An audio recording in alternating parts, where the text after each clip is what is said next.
Here's 5 fun filler games. Sorry, the alliteration, I know.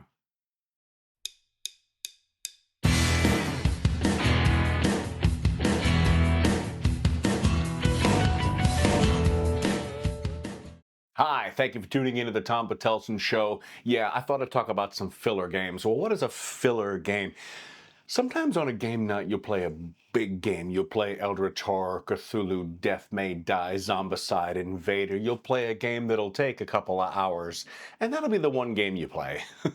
You know, it takes up a full game, but sometimes you play a smaller game that'll only take an hour, or maybe you'll have a game night with there are multiple games on multiple tables. And you go, well, how much longer do you have on your game? And they'll say, well, we've got another 15 minutes. Like, all right, well, we need to find a game to fill the gap. We need to find a smaller game, a fun game that a bunch of us can play while we're waiting, or just have a night of a bunch of small, fun games. Not to mention, you might have those friends who don't have the time to wait for a 7 to 10 minute explanation. Well, these are 5 games that are really easy to figure out. Let's start with one.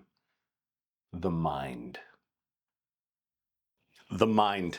This is my copy, which is why it's all torn to pieces because I love it so much. The Mind is a mind-reading game. These cards are numbered 1 to 100. 1 to 100. On every level, you get as many cards as the level dictates. So in level 1, everybody gets 1 card.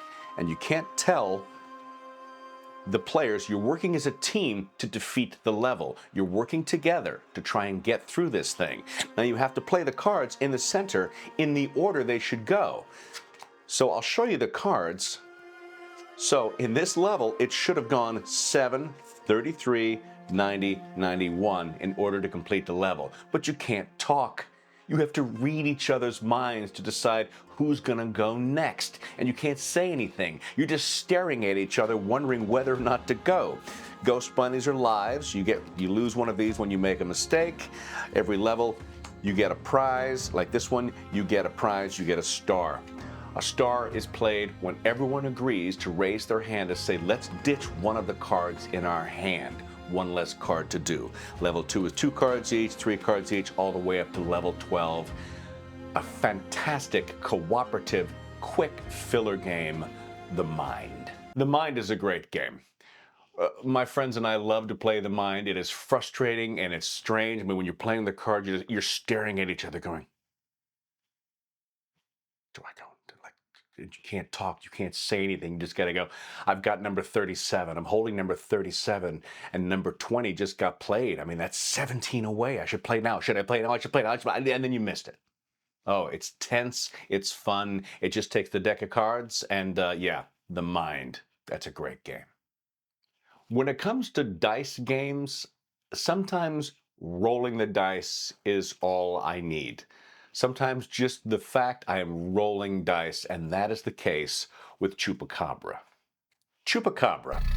Everyone starts with 6 dice, and at the beginning of every round, everyone will roll their dice independently. Okay, once you roll your dice, you will use Chupacabra to hunt in each other's pens and eat each other's dice, which you will then add to your pool. One Chupacabra can kill 2 chickens, either that way or that way. 2 chickens or 2 chickens. Better to take 2 dice than take 1 dice. One Chupacabra can eat 1 goat, but it takes 2 Chupacabras to take down 1 bull. Okay? So on your turn, you will roll your dice, and if you have Chupacabra, you may hunt in your opponent's pens and keep those dice for yourself, and the winner at the end is the one with all of the dice. Chupacabra is a fun game, but my buddy, one of my gamer friends, says it's like playing the game of life. There's no strategy, you can't get good at it, you can't get bad at it, you spin the wheel and you go and tells you what to do. Chupacabra's the same way. If you roll no Chupacabras, you won't win the game, and that happens. It happens sometimes, but again, rolling the dice is important, and sometimes just rolling a bunch of dice, and that's the best part about Chupacabra is when you win, the last turn, you've got a whole bunch of dice, you could barely hold them in your hand, you dump them on the table. That's very satisfying. It's very quick to explain. Chupacabra's great. I do like a game that comes in a tiny tin. I can't lie. Tinder Blocks is the game in question, and this is a very satisfying Altoids look type tin like that. Tinder Blocks, and I love a good dexterity balancing game. How you play Tinder Blocks is easy. There are 2 cards you can start with. This is the start of our campfire. If it's that one, on your turn, you will overturn one of these cards, and then you have to build that on top of that using these tiny impossible tweezers. So that has to go there, and then that has to go there on top of there. And then the next person will have to draw a card and build that on top of that, and then build that on top of that. And if you topple it, you lose. That's the entire game. Tinder Blocks is a fun game to play. It really is. The reason I like it so much is those tweezers are kind of impossible to use. They knew what they were doing when they designed the game components, but I love these solid wooden pieces. The pictures match the pictures on the box, the colors. It's a gorgeous looking game in a tiny little tin, and those tweezers are bad. That's the reason the game works, because the tweezers aren't good tweezers. If they were good tweezers, you'd be able to pull that off, but it's bad, which is why the game is so good. Tinder Blocks. I've got another cooperative game to play, and what's better than stopping a jailbreak? This is Bandito. Bandito! Bandito is a cooperative game for 1 to 4 players where you're trying to stop a prisoner from escaping. He's tunneling his way out. He's tunneling his way out, and everyone's going to start with 3 cards in their hand. You will play 1 card on your turn, and then you'll draw another one. If you've run out of cards, you will lose the game. On the cards are different routes, and you'll have to make up your mind like, well, I'm going to attach that there. That's still down to 2 routes, and what you're trying to do is get these cards that'll help block his route. He can't get out. I blocked his way. But you'll wind up apologizing a lot in this game, saying, sorry guys, I can only play this. Sorry folks, I've added more ways for that person to get out. You know what, I can play this, but it doesn't really block anybody off. It blocks this way. I mean, it's just so much. And if you run out of cards and you can't block all the routes, you'll lose the game. We picked up Bandito at our local game store, knowing nothing about it, literally walking by, looking at small games on the shelf, and we picked this one. Just went, this looks kind of fun. We're reading on the back. This looks fine, and it's this tiny little box, big game, fun, quick filler game, Bandito. Another quick, competitive game, another dexterity, balancing style game, and what's funner than almost drowning? This is Rafter 5. Rafter 5 is a competitive game for up to 6 players. Here's how you play. The rafters are in the ocean on the raft. On your turn, if I'm the orange turn, I will pick up a piece of sea. It's got a board on the back. I will pick up a rafter and then place the rafter on the board, then take one of my treasure chests and place my treasure chest on the board itself.